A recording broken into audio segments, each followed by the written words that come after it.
أن اجتماعنا ما دام أنه الأول في مصر فهي بلد الخير والبركات، ونبينا صلوات ربي وسلامه عليه أوصى بأهل مصر خيرا وما أوصى بهم عبثا صلى الله عليه وسلم.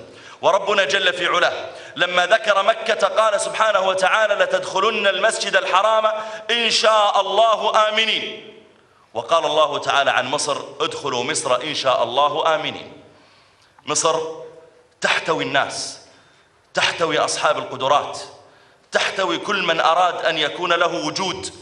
يدخل إليها الرجل ربما وهو مغمور ويخرج منها بطلا. جاءها صلاح الدين من الأكراد وخرج منها فاتحا لفلسطين. دخل إليها القرطبي من قرطبة وصار إمام المفسرين. أقبل إليها الشاطبي من الأندلس وصار إمام القراءات. أقبل إليها محمد رشيد رضا من الشام وصار له وجود وفتح مجلة المنار. كل من جاء إلى مصر فليبشر بالخير أنه بلد مبارك سيكون لعمله شأن. لكن ينبغي لنا أن نتابع ما يحصل بعد هذا المؤتمر، أن يكون لنا وجود، أن يكون لنا تخطيطات واضحة، أن يكون هناك تخطيط واضح مدروس خلال سنة وسنتين وثلاث أقل أو أكثر حتى نعلم نحن على أي طريق نسير. ولا يفوتني أن أشكر أيضا أهل مصر بارك الله فيهم على هذه الضيافة الطيبة لإخوانهم، وعلى أنهم فتحوا قلوبهم وفتحوا بلادهم لإخوانهم، وعلى وقفتهم مع إخوانهم المستضعفين. وأسأل الله جل وعلا أن يحفظ مصر وأهلها، وأن ينجي إخواننا في الأحواز من كل سوء يا رب العالمين. أسأل الله أن ينجي إخواننا في الأحواز من كل سوء، وأن يبارك الله تعالى في هذا المؤتمر. أسأل الله أن يبارك في هذا المؤتمر، وأن يكون فاتحة خير لإخواننا في الأحواز. اللهم لا تخيب رجاء إخواننا فيك يا رب العالمين. اللهم ولا تخيب رجاء إخواننا فينا وفي عملنا يا حي يا قيوم يا رب العالمين. اللهم صل وسلم على سيدنا محمد وعلى آله الطيبين وأصحابه الغر الميامين وسلم. مع ذلك نقف معهم كلهم لأنهم مظلومون. وأما إيران فللأسف لم تسمع هذه ما قاله الأخوة الأساتذة من حقائق لا يمكن إنكارها.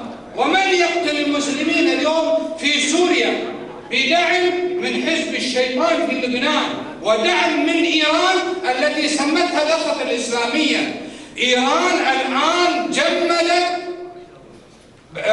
نشاط بشار، جمل الله الدماء في عروقه لأنه أثبت فشله، كذلك حزب الشيطان أثبت فشله، فاضطرت إيران لإنزال نائب الحرس الثوري لقيادة قتل المسلمين في سوريا.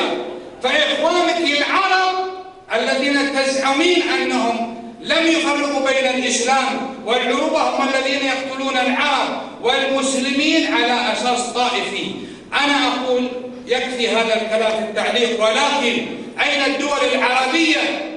إيران تبني لها قواعد، والدول العربية الشعوب العربية دليل لها بالولاء. لماذا لا تقف معهم؟ أين البرلمانات العربية؟ أين البرلمان العربي؟ أين اتحاد البرلمانات العربية؟ لتعرف أن هناك جزء كبير مقتطع من الأمة العربية من جسد الأمة العربية. يجب أن يأخذ العرب كلهم هذه القضية، ونحن نثبت أننا لسنا طائفيين، لأننا ندافع نحن اليوم عن الأحواز سنة وشيعة، لأنهم مظلومون من هذا النظام الغاشم الظالم. وليت أن الإسلام يعرف أولا لكي يتكلم باسم الإسلام.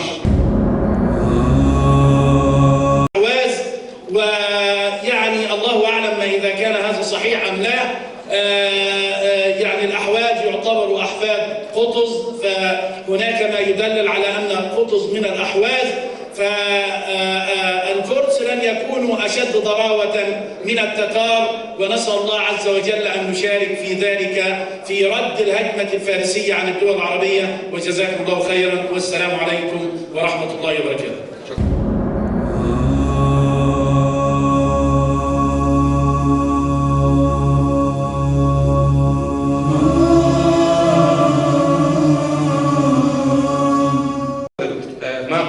الخميني وثورة الخميني كان هناك اضطهاد عرقي، وكان هناك استحواذ واحتلال. الذي حدث والذي تغير بعد الخميني أن هذا الاستحواذ وهذا الاستعمار تحول إلى حالة تذويب، من الاستيعاب إلى التذويب، من الاحتلال إلى التذويب، تذويب الهوية، تذويب اللغة، تذويب الحضارة، وأن بدأت أعمال لإنهاء الوجود المستقل للأحواز على ثلاث صعد على المستوى الديموغرافي السكاني، على ثلاث اتجاهات. الاتجاه الأول اقتطاع أجزاء من الأحواز وإضافتها إلى محافظات إيرانية أخرى. اثنين، تهجير مجموعات سكانية من الأحواز إلى مناطق أخرى، سواء مناطق فارسية أو مناطق لقوميات أخرى. المسألة الثالثة أنه بدأت عملية استيطان للفرس في الأحواز. تقريبا عام 2011 شهد بناء مستوطنات قد المستوطنات الصهيونية اللي اتبنت في فلسطين حوالي 100 ضعف تقريبا، يعني بالإحصاء بعدد الشقق وعدد المساكن.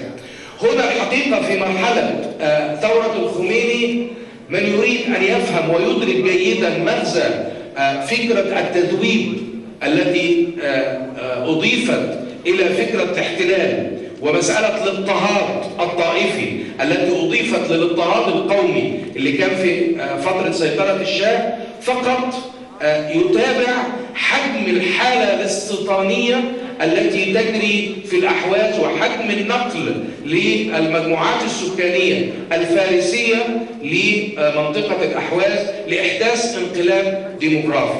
المسألة التي تغيرت أن إيران استفزت حقيقة دول الخليج ما بعد ما حدث في البحرين، والدور الإيراني في اليمن، والدور الإيراني في كثير من المناطق بعض دول الخليج، الدعم ومحاولة تفكيك المجتمعات والذي يصل حتى إلى محاولة ابتلاع الدول. أنا أعتقد أن هذا وفر ظرفا مختلفا. باختصار شديد، الوضع العربي تغير، الوضع الإقليمي تغير، الظروف التي أتاحت لإيران احتلال الأحواز تتغير الآن، والأهم في كل ذلك أن الحركة الإسلامية التي كانت العامل الغائب في الدور السياسي والاستراتيجي خلال الحرب العالمية الأولى، الحركة الإسلامية وفكرة الأمة الإسلامية الآن أصبحت حاضرة في الصراع وأصبحت حاضرة في المواجهة. وبذلك فلا أتصور أن قضية الأحواز ستصبح كما كانت، بل أني أرى أن الصراع مع إيران هو في ذات المستوى من الصراع مع الكيان الصهيوني، وأن كلا الطرفين يمثلان ضغطا على الأمة، وأن تبلور الأمة ودفاع الأمة عن هويتها وعن قضاياها ومواجهة أعمال الاحتلال التي جرت للأرض العربية والإسلامية ستكون على ثلاثة محاور: فلسطين، الأحواز، كشمير. وتلك القضايا الرئيسية هي ما ستلخص في النهاية نجحت الثورات العربية أن تنجح، عدنا إلى فكرة الأمة الإسلامية أم سنظل متفرقين. وأشكر حضراتكم شكرا جزيلا.